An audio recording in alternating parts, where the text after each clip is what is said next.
Well, there were two go lives buttons. There we go. Now we're live. Hey guys, thank you for tuning in. Welcome back to Top Tier Podcast. I am really excited today because I've known Jason Bates for quite some time, but this is my first time meeting his wife, Erika Bates, and they are deep in an RV park transition that they just purchased with partners. And so Landon and I are talking a lot lately about business acquisitions, business and land acquisitions, primarily commercial acquisitions. And the biggest piece that is under highlighted is the second you close. What do you do?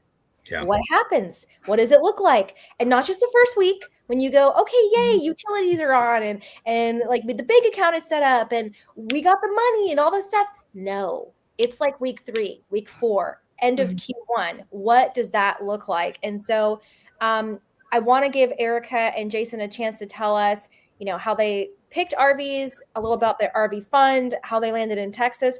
But y'all, this is a good story because they are living on site at this park trying to get things humming. And I just think that is like the crux of the story that no one ever tells. And so I'm really excited. Welcome, Jason and Erika. It's so great to have you guys with us. Thank you. Glad to be here. Yeah, so awesome. I appreciate you. I always want to commend people that have podcasts like you two, because there's so many amazing stories out there and they need to be told. And then you give us a platform to make those, to share those stories, right? Because a lot of times on Facebook, we see about all the successful investors and all these great things are going on. Nobody has the gumption, I would say, to talk about the things that aren't going so well. And so we all jump into these deals thinking it's going to be unicorns, sunshines, and roses. And as you know, Daniela, it's not. And, there's been a lot of work and we're excited to be able to talk about that. And that's one thing that we're proud of whenever we go on social or we share information is we tend to be an open book. We want people to know that there's ups and downs in this business. And so we're happy to help educate and elevate everyone in this space. Yeah. One thing Daniela touched on too, it's so freaking true, is like you hear and see all these gurus out there, all these coaches out there in every discipline and every, sphere, real estate, business acquisitions and everything, right? That's really the compass for how they monetize their world. But it doesn't, the chapter for operations post close is chapter 22, and that's it. It's like no one talks about that. They talk about where to secure the funding or how to secure the funding, or how to find a partner, or how to JV, how to find the lead, how to all the things, but they don't talk about the nitty gritty of what happens and why you do it. And so for you guys, I would love to kind of get more kind of a rubber band effect, so kind of work backward, kind of start backwards to what got you to this point to where you're now truly operating an RV park. Is this your first RV park, or how did you guys get into the business or real estate space to know that this is us, we're going all in? This is one of my favorite stories. I come from real estate as a hobby. So I've been in real estate since I was in my early 20s. I met my ex-husband and he was a contractor. And if you guys know anything about contractors, if you are dating one, you become one, because that's how you get time with them. So I quickly learned how to do flips and fixes, but he was a jack of all trades. So I learned how to tile, put in decking. I can do framework. I can do drywall, and I'm a professional painter. So all those things. And when I met Jason, I was wanting to get back into real estate, and he came to me and he goes, I want to invest in real estate. And I was like, so do I. and that was the start of it. And he was in Washington at the time. I was in Colorado, and he ended up buying a fourplex using his VA in Colorado Springs to move next to me. Yeah. That's so cool. Wow. That's awesome. That's a great way to go. We're dating seriously now. I'm going to buy a fourplex here and house hack my little fourplex, and I'll be local to you. Exactly. And if you got a fear of commitment, you can say, well, I'm really moving down here for the fourplex. But in all actuality, I did want to be closer to Erika. That's such a good move. And they always say, like, and people ask me, like, what should be my first purchase? And whenever you're together, and it's I'm now, from experience, I bought the wife the white picket fence when we first got started, and that was not the right move. Should have bought the investment first. And so that's always the spiel is like, no, get the investment first, buy the investment properties first, and let those just hang out before you. Because like Case in point, Yeah. we've now lived in 3 or 4 different homes. That first home was not the white picket fence. It was a money suck, you know? Yeah. So, Well, you have to understand too, Erika had a beautiful home in Colorado Springs, brand new construction. I mean, Wow. that was really the ideal, right? And like you said, house hacking, but because I bought it VA, because that was before I knew the power of creative, I had to live in one of the units. And like Daniela said, I had to house hack it. So I'm, flipping. All the other 3 units were actually already flipped and move-in ready, and I moved in the one that needed all the work. And lo and behold, whoa! I got together with somebody who knew everything about contracting. So I got a crash course in 2-bedroom, 1-bath unit flip. Yeah, that's really awesome. cool. How many years ago was this? that was May 2022. Okay, so recent. And then it was November 22. Jason came to me and goes, there's this guy, Pace Morby. You should check him out. I think we need to join his community, because we were looking for other assets, but we just didn't know how to go forward, because it was all conventional lending. And that was the start of it. So our first year with Pace Morby, we bought 2 seller finance properties, one in Florida, one in Arizona. And we ended up buying a sub 2 in Pueblo, Colorado. And that was the start of our portfolio. But we got to December of that year and we looked at each other and we said, this is not scaling fast enough. We're both working jobs. We wanted to move faster. So we were okay with more effort for bigger reward. And we were looking at the multifamily asset class as a potential down that stream. And we quickly, I'm an underwriter, so I learned how to underwrite when I was in the sub 2 community. I'm a data analyst by trade. I'm an accountant in my past. Like, I have math as a language I understand. And so I'm looking at all the numbers on the multifamily and going, something isn't adding up. How are these people paying this much for these properties, and how are they getting the returns? Because it's worse than some other things I've seen in the single family space. And we started hearing about RV parks, and I was getting in knowledge from somebody in the community that was doing it and understanding the returns on it. And I said, this is where we need to go. And it just aligned with us because we both love the outdoors. We love to do things. We grew up camping, and it was a fun space for us to jump into. I think that's something critical right there that you touched on that is very much overlooked. And it's so hard when you're starting out, like even still, to where you're chasing the ROI, you're chasing the cash flow and all the little things. And so you think multifamily, you think all these little random things, right? Or even scaling a single family portfolio, much like Pace did, right? And he even regrets it going out there. He wishes he just had 20 properties. But something you touched on is you learned about this asset class known as RV parks. You learned like, oh, us normal people can invest in these types of asset classes. At least that was for me. I was like, oh my gosh, like I thought that was owned by people up here. But it was something like, we love outdoors. We love. Yeah. And that's where your energy flowed, was to go toward that. I think that's a big thing that a lot of people overlook, because you hear so many people in multifamily. I don't know about you, but I don't care about a 65 unit complex with a bunch of people in it and toilets and termites and all the things. That doesn't get me. I'm not going to ever stay there. I'm not going to ever go there and like get all jacked up and create, versus an RV park. That's so cool. I could stay at the property. I could meet the people. They share similar interests, that they're traveling with their families and doing all these cool things. I mean, I traveled in a trailer for golf around the state of Oregon, Washington, Idaho in my childhood, and stayed in so many RV parks. And I love the outdoors. Like, we spend our summers up there to be outdoors. And so very much of that, like when people are investing, think about those things too, as it aligns with your life. It's like, if it's something that really interests you and you can think about, don't just chase the dollar, chase what passion fires you up to go, because like that'll lead to you guys, to become what you guys are doing, that you're doing something you love and you're making a return on it. Yeah. And Landon, I don't know if you realize it, but the power of nostalgia is huge. So that's one of the things Eric and I have tapped in, is nostalgia, right? I mean, we all grew up, camping with our grandparents, and then we moved into, the RV space as we got older, right? So how cool is it to hang out with other people vacation? Because nobody packs up their kids to head to an apartment complex, but they pack up their kids to go to an RV park. And, oh my gosh. Yeah. And there's 2 other things that, that I can add to Erika on why we did this is we get guests. I don't have to be a landlord. I'm not dealing with tenants, right? I get guests. So even the whole rules on people staying and people going, I don't have to follow landlord laws. That's number one. And number two, if you kick somebody out of an apartment, even if they don't belong there, you do feel a little guilty because you're kicking someone out of a home. When you tell someone to leave an RV park, they strap their home to their truck and they drive away. They're not homeless.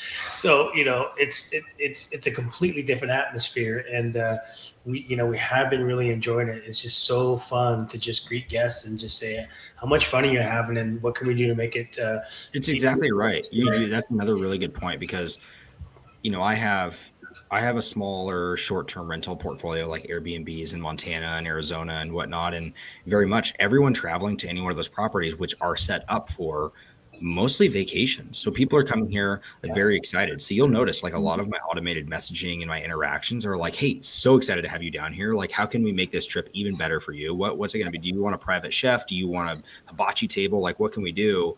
Because everyone's excited. Like we've met multiple guests that have stayed in any of our properties. Then they direct book with us for the future. They've legit borrowed our car before. They've, one of them has, I'm not kidding you, I've gotten to a point, such a good relationship that their daughter babysits our children now. Like, it's just one of those things. Like, it's so cool. Like the hospitality space, there are pros to it. Yeah. And that's one thing I just want to highlight a little bit because we were very intentional about getting into the hospitality side of it. RV park does have residential living too, and people can have that option. And there are a lot of investors in the community that go down that path.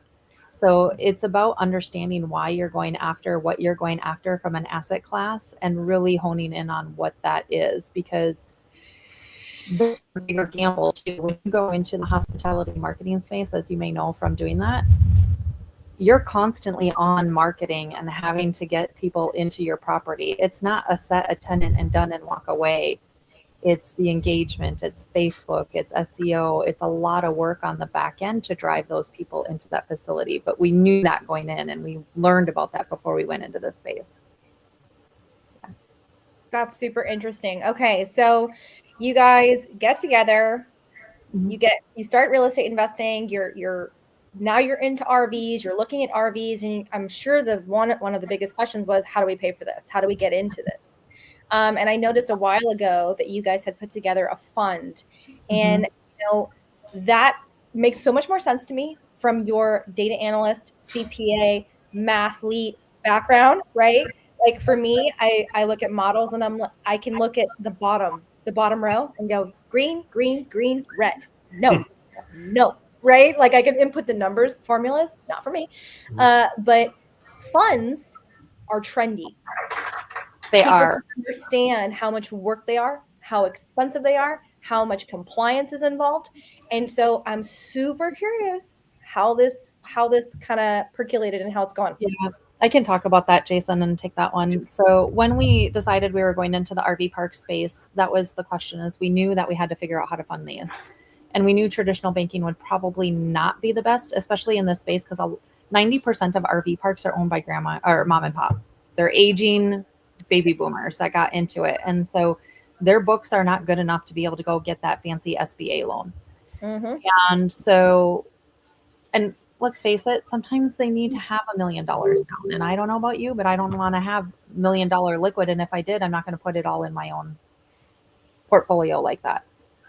So we got with somebody that knew how to do capital fundraising really well. So that's when we joined Vina Jetty's group, and we had looked at Hunter Thompson's, and we started getting involved in those communities to just learn about that.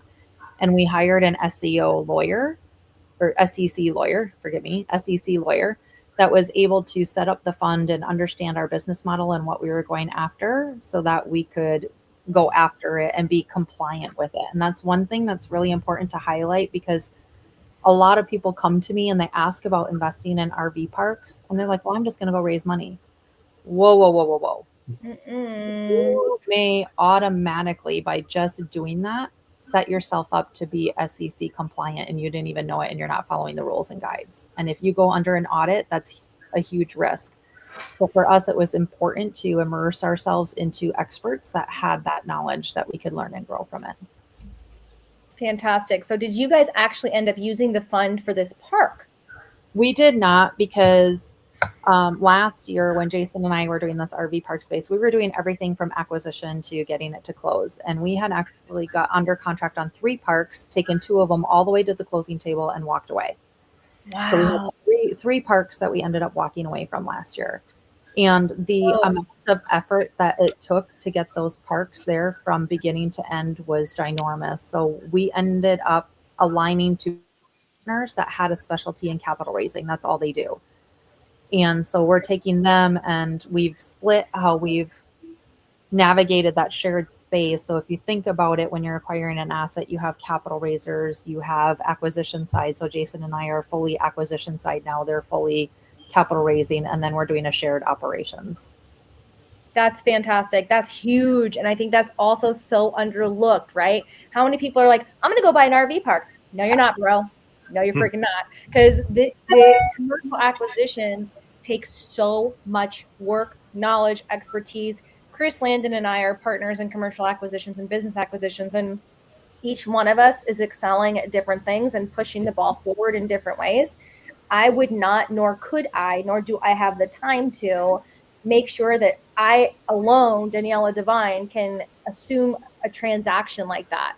Maybe when you're on your third or your fourth and you go, oh, this is a small one, I might be able to do by myself. And I feel like at that point, if you have good enough partners, you're never going to want to, because you're going to share the burden. Yeah, and even since we've closed, and this goes into maybe the meat of the conversation. Yes. Jason and I have so much gratitude for having a team of people. There's 5 of us on this team.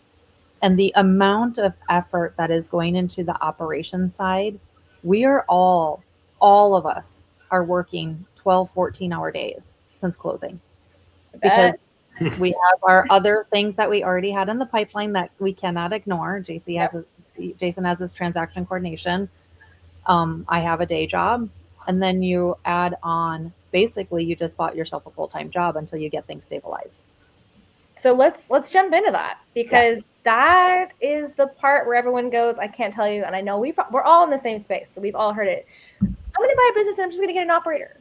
I'm just going to get an operator. And I'm like, yeah, well, I'll just buy one that has the operator. And I'm like, how's that going to go? Yeah. Somebody called me once a couple of months ago about a flooring company they wanted to buy in Arizona. And they go, well, I'm just going to find an operator. And I said, how? Yeah. Well, where? What experience are they going to have? What happens when they quit? What happens if they die? What happens if they get sick? Are you going to run the business? Are you going to learn how to run the business? Well, I never had that intention. Well, then who's going to run the business? Yes. So and the same thing in the space. People say, I'm going to buy a small park under 50 lots. Great. You're going to go live there, because it's going to take that to get it going. Yeah. So talk to us about, you close, papers are signed. Where are Erika and Jason physically at that moment? Physically, we were here at the park. Yeah, we moved to the park about 2 weeks before close, because part of that due diligence and pre-closing is to, you got to walk the asset one more time. You got to look at the systems in place, and make sure you're in alignment. So when you close, things are handed off properly. And what's funny is, in the multifamily space, RV parks included, you take an acquisition fee, so you got that big fat check sitting there at close. And then you go, that excitement lasts about 24 hours, and you go, oh my gosh, we got so much work to do.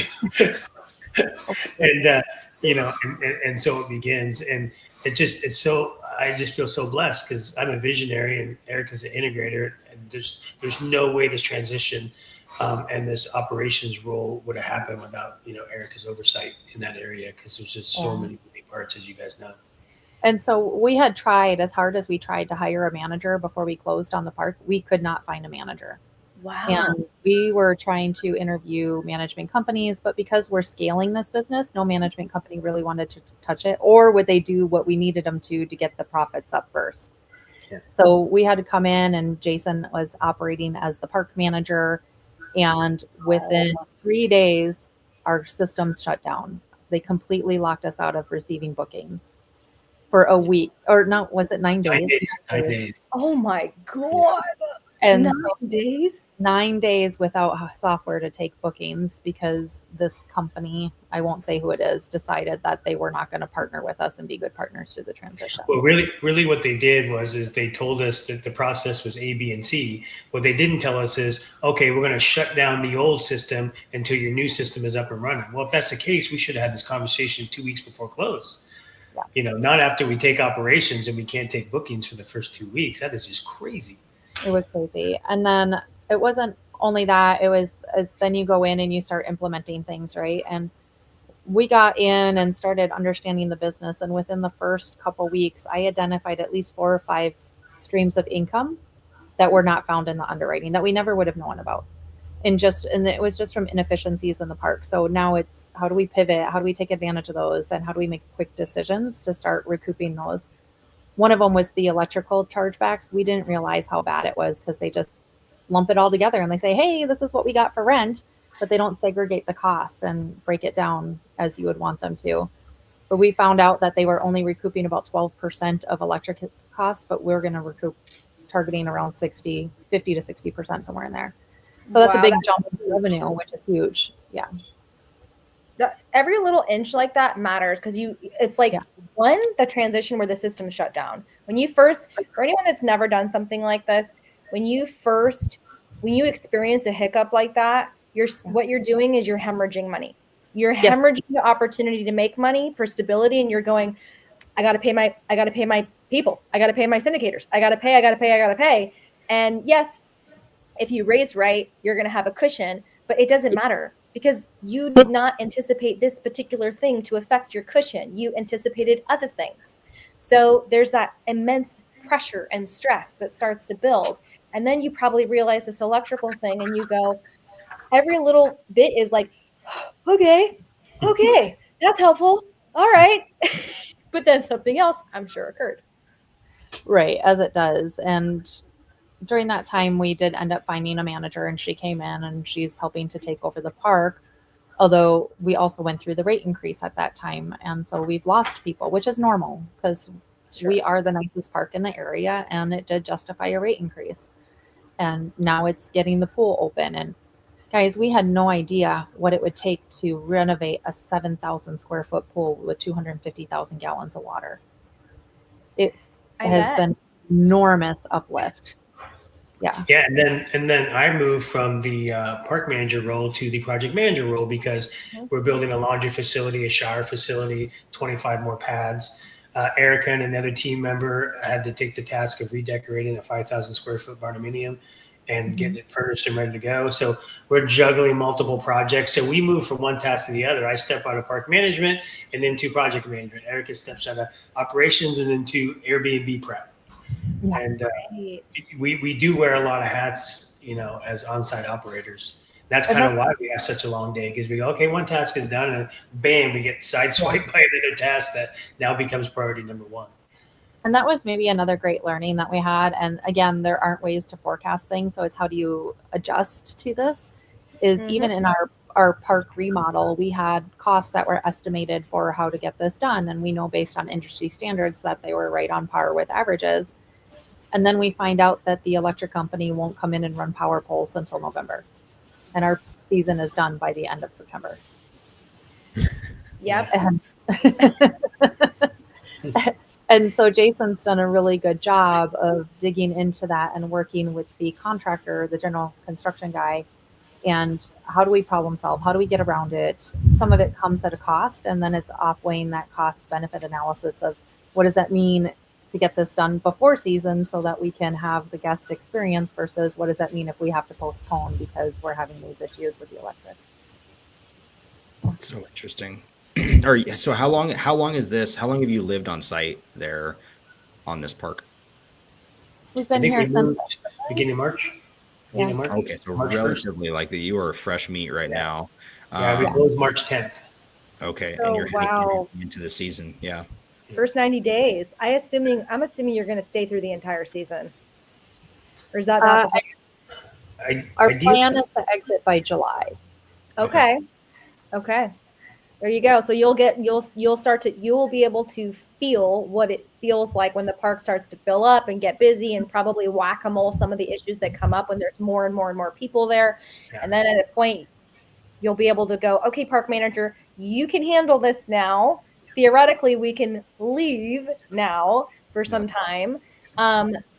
There's so much to unpack there between one, stabilization of an existing operation and business, making sure utilities are good enough for now, but they can't just be good enough for now because you have all this construction going on. Yeah, right. You're building, and so you're probably upgrading utilities, stabilizing utilities, and stabilizing ingress, egress, like multiple things. If I'm sure there's plenty of people here that are going to watch this, they're like, oh yeah, I know about construction. And that is super fascinating. That's a lot to take on, not just a park purchase and stabilization, but in addition, a massive remodel at the same time, right before the season starts. Y'all are ballsy. I like it. Go big and go home, right? Well, and it was the remodel of the B&B, and it was the remodel of the park too, and that was part of it. And so while over these last few weeks, I've been managing the contractors coming in and out of the B&B and making sure that that's getting done and up and running. And you know, let's be honest, this is a space where we had to learn it's not perfect. It's not 100% the way we want it, but where is it good enough to get the market value that we've been searching for or that we're targeting? And then you make the list of what are the things we go back to and add on later to finish off and wrap a bow on some of those things. And that's how we're getting really focused in this time to get the things that need to be done. Want versus need. Yes. Exactly. And then if we exceed expectations, what are we going to do with that part of the profit to add more? You know, like the barndominium could definitely use some more artwork. It doesn't need it right now, but it could use some more to make it feel more at home and kind of a destination away from home. And then another unexpected twist you get, because you don't find out till you're actually at the park, is the internet was just subpar. It just was. And our business partner flew in from Southern California. He came out and he rebuilt our internet structure himself. He drove to Dallas. He bought all the equipment we needed. Him and I drove over to the internet provider, and he talked to them about their different packages and getting one of their techs out there to make sure that, because we were supposed to be getting 500 megabits per second, and we were getting 100. So they've got technicians out there, and he's on the roof putting in new antennas, and it's these little things that, you know, on our next park, we're going to go test the internet well before close, right, during the due diligence period, because those are just the things we didn't think to ask about until we're on site and we go, oh man, this internet is horrible. I wonder what our guests think. And the biggest thing too that I would just add to that, Jason, it's those little things. And at the same time, this is our first park. Yeah. And we have an intention to build a portfolio, which means we're launching a brand at the same time. It's not just launching a park, it's launching an entire brand. Yeah, so our entire marketing strategy is taking longer than expected because it is brand oriented and focused on that versus just, this is a park, come visit the park. Because then you'll be able to carbon copy that and move it to every single park. Exactly. Well, that was my question too, because like you're deep in it. You've been in it you probably haven't slept in 2 months, just grinding, doing the thing, right? And that's, I mean, it's to be expected. That's the, nose to the grindstone approach of entrepreneurship, and that's part of the journey. And I applaud that. And we all, I think everyone in this room, like just nods and respects that journey. And, but I hear the vision of growing the portfolio and doing the thing, and this is the first park, and you've started a fund. So clearly there's a vision for more, but you're in it. You're in the trenches doing the thing. What does that look like for you guys? You're mentioning a July, which is likely August, likely September, when you guys depart this, where you guys depart from there. So from a scaling standpoint, because I know for us in our business, when we were deep in operations working in the business, our lead pipelines for our flows down here working on the business slowed down for the park. And I know, especially with RV parks, I mean, we're talking 6-month lead times. It's not like we're just a park a month. You're right. Yeah, and that's where we're at right now, and that's what we're seeing too. Is it's slowed down, and even if we're out there, we had a couple we're negotiating. It's slower for us to make offers even, and then we're losing the interest from the seller because of that. And that's the lesson in it. So what are we doing right now to hedge that? Is Jason and I have somebody we hired on our team that starts Monday. Her job is she's our assistant. So all the things that we're doing that are just consuming our time and not really propelling us forward, she's going to be doing the accounting in the background. She's going to be taking a lot care of our mailbox and calendars. Those things that will free up our time that are just those nickel and diming type activities. From the bigger picture, we already have planned for reserves and funds for scaling our team. Like we know that our first hire is going to be a CFO. And so we've reserved funds in our park, in this park, and in the next 2 parks to add that payroll to our portfolio. and to make sure that we're planning to scale and add those. Because then we also know that once we get 3 parks to 5 parks, we have to add a regional manager. Once we get to 5 to 10 parks, we have to add a national manager. And those are all the things that we have already started mapping out now, preparing for that future scalability, because we know absolutely we can't do it. Right. What's cool too is like what you're saying and how you're describing the growth of that. What's cool about it is like you guys are in your first park and you're saying CFO, that, and you're saying park director, and you're saying all these things. It's really beautiful, and I applaud that. And also that we have the community around us, who are the people around us doing the thing to provide the guidance and lay the groundwork, and they're willing to share and educate and collaborate to provide you guys, much like us in our path, the journey. And so you're not alone, which is really cool. Yeah. So what I'm doing right now to hedge that pipeline that's slowing down is it's a share. There's enough out there for us mentality. People in the community have come to me and they're like, I want to know how to buy RV parks. So I talk to them about how much time do they have? How much time do they really have to contribute to this? And then where do they find enthusiasm? Like, are they good cap raisers? Are they good in operations? Like, where do they want to hang their hat? And what I'm getting people coming to me for are they want to be on the acquisition side. So they're happy to bird dog for me, which is fantastic, which I would love bird dog. Huge. And then they want to do fundraising. Well, our team is launching a fund-to-fund program to teach others how to do a fund properly and give them the marketing and teach them how to scale it and teach them all those things from social media on how to do it correctly. So we have 2 funnels right now that we're filling up, and that's the bird dogging and the fund-to-funds. What a great experience right there, where someone who's wanting to get in the industry, specifically RV park specific and real estate specific, has an opportunity to learn from doers, action takers, people who have the fund set up to help feed toward a fund. Maybe they're highly connected but they just don't have a place to place the funds, but they have people like you doing the freaking thing. And then secondly, from a bird dog standpoint, so freaking true. Like for us, Daniela and I are, actively searching for self-storage facilities, and a lot of our pipeline is brought in from wholesalers or bird dogs that are finding these things. And it's critical to our success because we don't have the time to sit in every single chat group to find these things. And so it's so great. And then you get to learn from doers in the middle of it, learning that you got to check your internet before you close, learning you got to do all those little things that you guys share. Like I hear that and I'm taking notes as I go. Imagine being a bird dog, bringing that lead to be able to see the process through. Not only are you earning a bird dog fee, but you're also learning the entire process. Like it's a win-win. And I'm open to showing them the underwriting and everything. So it's just like open book. Yeah.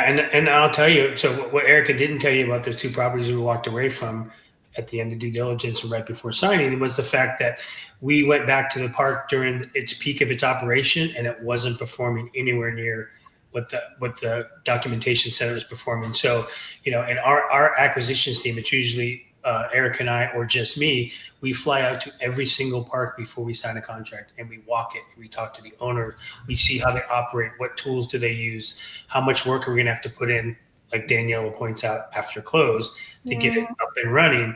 And that's a non-negotiable for us. Even in our LOIs, it says we will not sign a contract until we walk the park. So tell us your availability. Because we had one park that was touting $1 million a year in profit because they were at this race event, this NASCAR race event. So we went to one of the major races and it was bringing in a fraction of what they said it was bringing in. Wow. Yeah. And I think that's huge because for anyone that doesn't know, walking away from a commercial acquisition right before you sign, you have already spent thousands of dollars that are an absolute sunk cost. It costs money to play in this game. Yes, you can shift funds and you can raise funds and you can do all the things, but right now, Landon and I, Chris, thousands of dollars in attorney fees, just writing up PSAs and shareholder agreements and doing things the right way, and we haven't even gotten into, there's environmental tests. There's so many appraisal fees. Like that money is bye-bye. It never comes back unless you close and you hope to recover some of it in the first year. It's a long game. Daniela, that you bring up. It's really important because between the lawyers and the travel and the multiple inspections and all the things that we did on those couple assets, Jason and I spent $30,000 last year. I don't doubt it. Like, let's just call it what it is, just to get parks that we thought were going to close really close to the finish line. Not only did you spend $30,000, but even the one that you closed on, you spent money on. Plus, then you moved your entire world to invest into your guys' dream and make it work. And it's going to work, but hope it works and whatnot. And so that's entrepreneurship, baby. I mean, that's what you're doing. You guys are doing the thing, and you're in the trenches, and it's cool to watch this in live action. So I guess, for you guys, you're heading into the peak season this summer. I mean, it's May 2nd right now. I guess the pool project, the barn dominium project, and you're thinking July. So that tells me you can see the light at the end of the tunnel in terms of these projects to be able to hand over to your park manager. Are there any other bigger things that I know you don't know what you don't know, but that is ahead of you that you're focused on, that's going to be the reassuring factor for you that you can leave the facility and walk away and knowing that it's going to be in good hands? Yeah, the biggest thing for us is we decided to change booking systems. The booking system we went to is more guest experience focused. So they have a lot of ways for us to capture additional revenue from early to late checkout fees and different things that we weren't able to get from our last software. And so they tout that they can bring up our revenue somewhere around $20,000 a year, which is a nice jump on a software system. But it's not just that. It's all these little things that Jason and I are putting into place before we leave. We have an analysis to do next week on a camp store to see what can sell. And if we're going to implement it, we're going to implement it at some point. But camp stores you put them in and you get generally about a 50% markup on all the product you put in it. We're implementing beer and wine sales. So it's a really easy way to get into it. It's a $350 license in Texas. We can get to sell wine and beer. And again, it's a big markup. So those are things that weren't in the underwriting that are hedging our bets, making us feel more comfortable walking away. So now I know why you guys are going to stay till August, September, because the liquor license is going to be in place. You're right. And there's all these moving parts. And then we're even adding a ice machine that people just swipe their credit card and get ice and then head down to the pool. But how convenient would it be when you walk into the camp store to get your wristband for the pool? Oh, okay. Well, I'll take some beer and I'll take some water for the kids. And no brainer. Yeah. And all the pool toys and all that, because here's what we've learned. This is 24 and a half acres. We're calling it the 24-acre playground. Wow. So once you cross through those gates, we don't want to give people a reason to leave unless it's time to go home, right? Yep. We don't need to leave for ice, don't need to leave for charcoal, don't need to leave for food, don't need to leave for pool toys. Everything, we want to have everything right here. So once you enter those gates, you truly feel like you disconnected from the rest of the world and you can just enjoy your time here. That's so smart. And having that mindset toward that is so critical. That's going to allow you guys not only to increase revenues, but to create a better experience for your guests. Like thinking about how can we keep guests on the property longer through activities, through other things, like what are guests doing, and like surveying them to figure out what's going to be the best entertainment factor that people are coming to the park to stay at the park. Like there's one of those parks in Oregon that we travel to we're staying there this summer in Pacific City, Oregon. And it's fenced and it's right near the beach where there's waves. You can surf and body surf, whatever. But on the RV park itself, like there's a heated pool, a hot tub, there's a water slide for the kids. There's all these different things that it's fully packed all the time and people never leave. They're right there the entire time. And that's so great. That's exciting. Like that was a lesson in the short-term rental space too, that someone taught me in some little boot camp thing I went to or whatever, where it was like, when someone books your Airbnb, you now have a direct pipeline access to their inbox, their text thread for the entire time that they're there, for not just upselling, but like whatever they need during their trip, like from a marketing standpoint that you can offer, transportation services and chef services and so many different things that it seems like very similarly in the hospitality space with RV parks, you can do a similar thing. Right. And it's not just about increasing the revenue. It's also about how do you streamline operations. And that's my background. I've got over 20 plus years in operations and improvements in corporate America that I can apply here. And so for us to be able to walk away, we have to have the standard operating procedures ironed out, and we have to have those documented, and we have to have employees on par for that. So you think of something as simple as an Airbnb. Well, my staff here is going to be the ones cleaning it, dressing it, making sure it's guest ready. How do they operationalize that checklist so when they're going in, they're doing the things that I expect them to do from a guest experience perspective? They have to have a written guideline. Yeah, that's a little bit.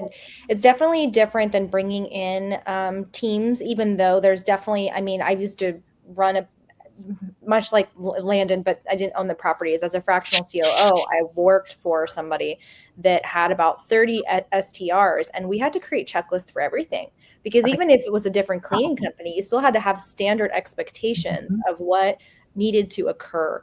And so, I mean, so what I'm hearing, you know, just to kind of like bring it back, is that this is not something where you just enter a mentorship and go, I'm going to go do that. No. You can, you will. But there are so many things that come with a purchase. I mean, I know you guys have been working towards this for 2 years minimum. Chris, Landon, and I have been working towards this for a couple years minimum. We took our lickings. We did the low-hanging fruit, the wholesaling, the TCing, learning contracts, learning how to creatively pitch, how to creatively find deals. We don't even have time to get into how you developed your acquisition pipeline, but all of these soft skills transfer into the hard skills, and a lot of them come from our careers, our backgrounds as career professionals, when we're already always poo-pooing the whole W-2 crap, and that is just so silly. Yeah. You poo-poo it because you don't know the grass isn't greener. It's just very different. And you can transfer these skills, you know? Yeah, and that was the biggest thing that was an aha for me coming into this. I mean, one of the things I'm proud of is I had a once in a lifetime career move where I got to work on $1 billion project implementation from a system IT standpoint. And the Herculean effort it took for us to hire 500 people as staff and to coordinate that and spin it up was like a new start.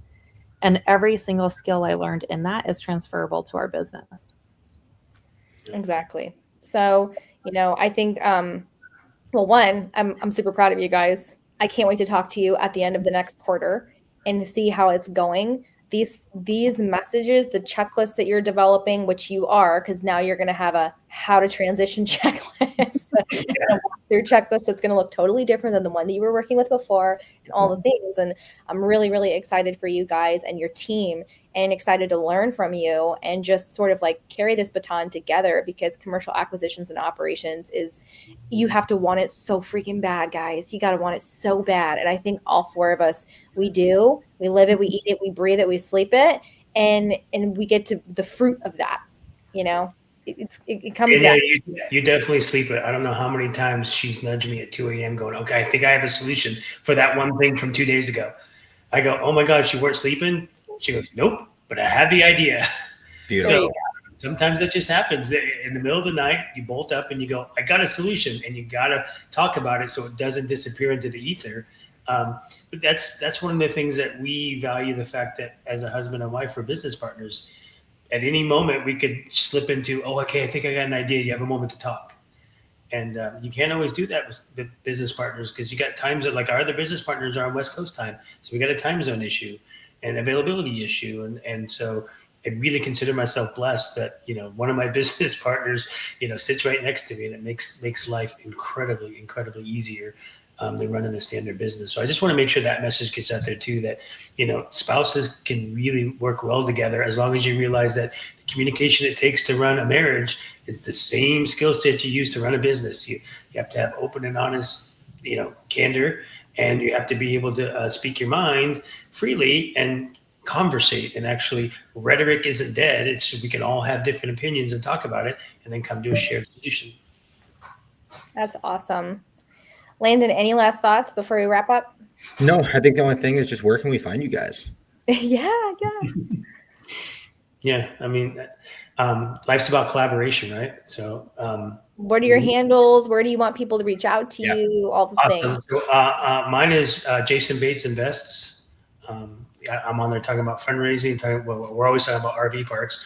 You know, I'm also a TC. I'm a co-owner of a TC company. So, you know, there's different aspects of a transaction or of a real estate investment I can help with. So I'm looking forward to just having conversations with people because, like I said, the key to my success is building relationships and collaborating. That's where my superpower is.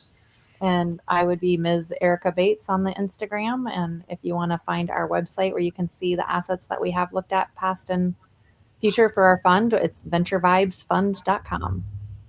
Way cool. Well, thanks guys for hanging out with us and sharing some insane knowledge. Appreciate you guys. Happy Friday, everyone. Happy Friday.